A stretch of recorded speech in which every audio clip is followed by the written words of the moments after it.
Now our next question is, what is perfect competition? So what are the features or assumptions or conditions of perfect competition? So this is the next question. You see, what is the definition of the market perfect competition?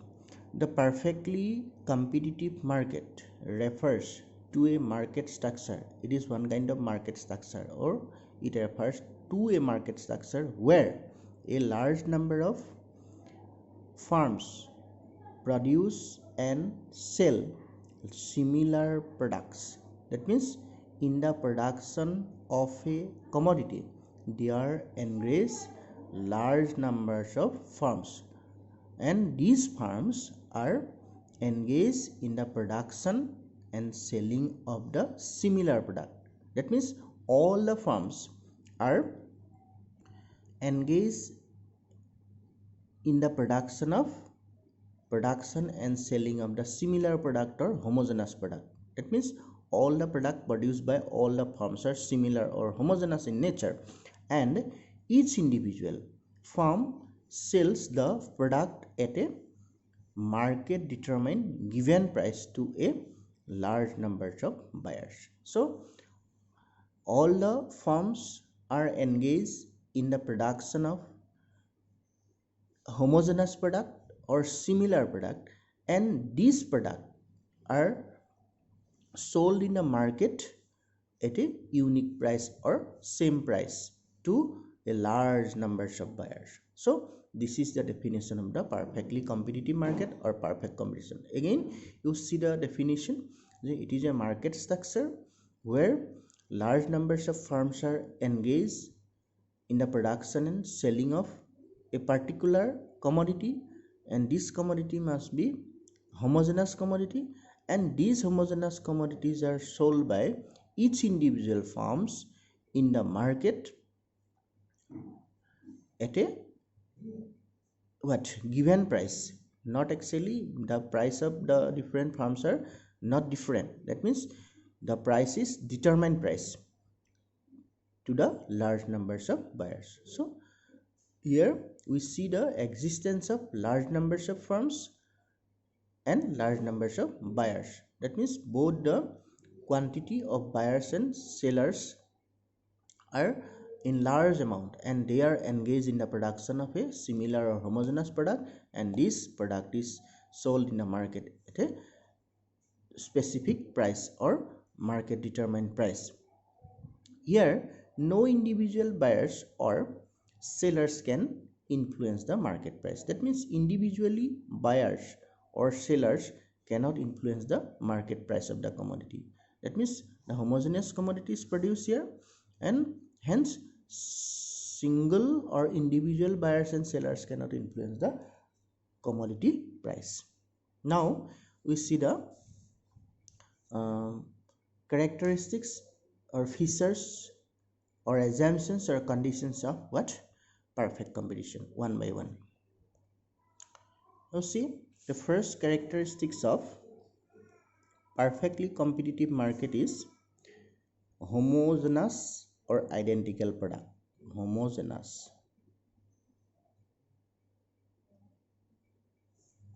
or identical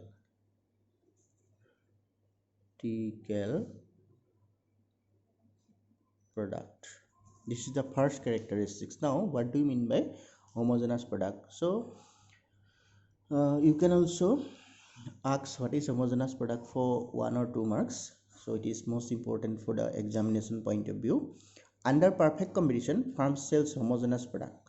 Products are identical in all respects like quality, color, size, weight, design, etc. That means the quality of the product is same, color, then size, then weight and design, all everything are same. That means when the quality, size, color, weight and design are same of a particular product, then it is called what? Homogeneous product. So the buyers cannot actually find a difference among the product produced by different or all the firms in the market structure. That means all the farms are produce the same product or homogeneous product or similar product or identical product. So buyers cannot uh, actually identify the difference between the products produced by farm A, farm B, farm C, farm D, etc. That means if they are engaged A to Z industrial farm or involved in the production of the commodity, then all the farms are producing the same quality product, same color product, same size product, same weight product, same design, all everything are same. So product being homogeneous, no seller can charge higher price. So the main reason of charging, that means no farm can charge higher price for the commodity, because product produced by all the farms are homogeneous. That's why they cannot take the higher price for the commodity. So you have to write about this when you are asked to write what is homogeneous or identical product in the examination. So product sell at a uniform price, this is the reason. So next characteristics is very large number of buyers and sellers. Here exists the number of buyers is buyers and sellers are large. It implies what? That means uh, there are large numbers of buyers and sellers of the commodity. The number is so large that none of them can influence the prevailing market price. So the number of buyers and basically sellers are large. Therefore, a single seller cannot influence the market price of the commodity. That means all the farms, that means suppose A to Z industrial farms are involved in the production of X commodity. It is the commodity produced under perfect competition, and in the production of this commodity A to Z unlimited farms are engaged. So individually farm A cannot influence the price of X commodity, because if he takes higher price for X commodity, what will happen?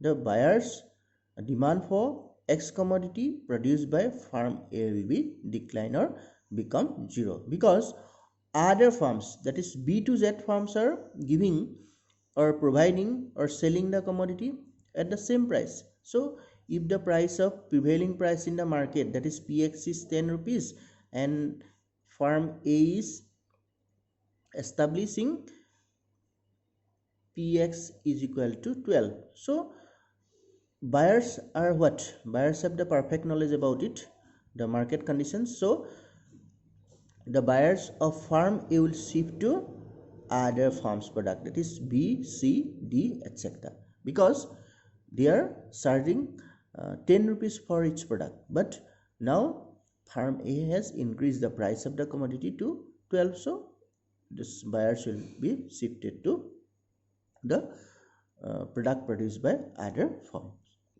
Next, no single buyers can influence the market price by changing his demand, because there exists large numbers of buyers in the market. So if one buyer is absent in the market, that means the demand for one buyer has decreased or become zero, it will not ultimately influence the total demand for the commodity. That means individually buyer cannot influence the market price of the commodity. In absence of one buyer, it cannot actually harm the total or market demand in the market demand of the product. So large numbers of buyers are there, large numbers of sellers are there, therefore individually buyers and sellers cannot influence the market condition. That means price of the commodity, total demand for the commodity, total supply of the commodity. So this is the second characteristics. Next, third important characteristics is was freedom of entry and exit of the firm. That means there is no restriction of the entrance of the firm and exit of the firm. It implies what? Freedom of entry means the means that there is no artificial barriers and natural barriers in the way of new firms wishing to enter into industry. That means in the previous point what we have got, there exists large numbers of firms which who are engaged in the production of a certain commodity. So all these firms are commonly known as what? Industry. It means A to Z firms are engaged in the production of X commodity, and these A to Z firms are commonly known as industry of X commodity. So if a new firm wants to enter into this industry to produce X commodity, no one can hamper him. No one can actually uh, create a condition of barrier to the new entrants. Can you get my point? That means there is free entry and free exit. That means if all these firms are enjoying supernormal profit, high range of profit, so it will be the matter of attraction for the new entrants, and hence if any firm wants to enter into this industry to produce the X commodity, then no one can prohibit him from it. That means from the production of the commodity. So this is the freedom of entry. Again, if an existing firms are actually um, incurring loss, in such situation he can actually go out from the industry. That means the free exit. In such situation also no one can prohibit him from going away from the industry. So this is the condition, that is freedom of entry and freedom of exit. So uh, therefore no firm can earn supernormal profits in the long run. Each firm earns just a normal profit. Now, what is supernormal profit? It is a large numbers of profit enjoying by firms within the industry. So, as there is no that means restrictions in the entrance of the new firm, therefore no firm can earn supernormal profit. That means all attracting to the supernormal profit, some other firms will enter into the industry, hence the profit will be declined. So they just get the normal profit in the industry. All the firms just get normal profit, not supernormal profit. So this is the condition, that freedom of entry and exit. Next characteristics is perfect knowledge of market. That means all the buyers and sellers have the perfect knowledge regarding the market conditions. That means as the buyers have the perfect knowledge of market, therefore no single firm can deceive the buyers, because he has the perfect knowledge. That means all knowledge about the market condition. That means what is the prevailing price in the market, what is the product produced by all the firms, what kind of quality, what is the color of the firm, what is the design of the product, and again what is the weight of the product. So individually a firm cannot deceive the producer because he has the perfect knowledge. And again the most important thing is that what price is prevailing in the market, what price is exactly prevailing in the market. So it is also known to all the consumers or the buyers in the market. So individually a firm cannot actually deceive the uh, buyer charging a higher price. Okay, and again sellers have also the perfect knowledge about the market conditions, so they cannot use to charge a higher price. The buyers will not pay more because they have the perfect knowledge. So the sellers also will not charge a lower price due to ignorance. As regards the knowledge uh, about the factor market, the implication of this assumption is that each firm has an equal access to the technology and inputs used in the technology. All everything used by different farms are similar, so the cost of production cannot vary farm to farm, and hence they are compelled to charge a unique price in such situation, and hence they will set a price so that the cost of production may be nominal and it becomes common to all, and hence they charge a unique price and they produce the same product because the technology is same. They use to produce the same color product and so and so. So everything, that means in a perfect competition, that means buyers and sellers have the perfect knowledge about the market conditions. So this is the fourth important characteristics. Now we move to the next one. So next important characteristics is the perfect mobility. What does it mean? You see, in perfect competition, the another feature is that there should be perfect mobility in the market, both for goods and factors of production. That means there is no restriction on their movement. Goods can be sold at any place. Similarly, factors of production can freely move from one place to another or from one occupation to another. It is what you see. That means the farm can sell its product anywhere in the market. That means there are different markets available for the sellers, and easily a farm can sell its product anywhere. And again, the factors of productions are homogeneous because all the farms are A to Z farms are engaged in the production of similar product. So what will be the attitude or what will be the activity in farm A, it will be similar in B, farm B, and again it is similar in B. So any labor, any actually factor can move from one farm to another farm because similar product are producing in all the farms. That's why a factor can move from A to B, B to C, C to D. That means there is no restriction. So it is called perfect mobility. It implies what? A farm can sell its product everywhere. That means in all the market.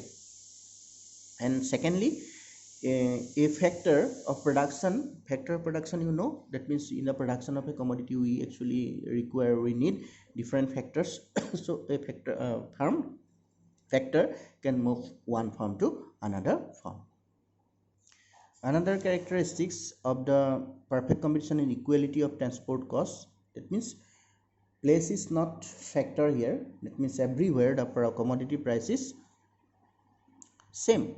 That means it implies what? Transportation cost is zero. That means if we sell the product at Guwahati, what price prevails in Guwahati market will be exactly equal in a market of Jorhat, and again it will be in the market of Jharkhand, and again it will be the same in where Jammu and Kashmir. So here we assume the transportation cost is zero. That means same transportation cost is there for the product market, and it is actually the imaginary condition. The concept of the perfectly competitive market is a imaginary situation, not perfectly implicate in our present market structure. There is no implication in the present market structure. So accordingly here we get this actually characteristics, that is equality of the transportation cost, and therefore the product price is same everywhere. That means we get a unique price of the commodity in all the market structures. So these are six important characteristics or features or conditions of the perfect competition. You go through these features and this is important for your examination point of view. Thank you.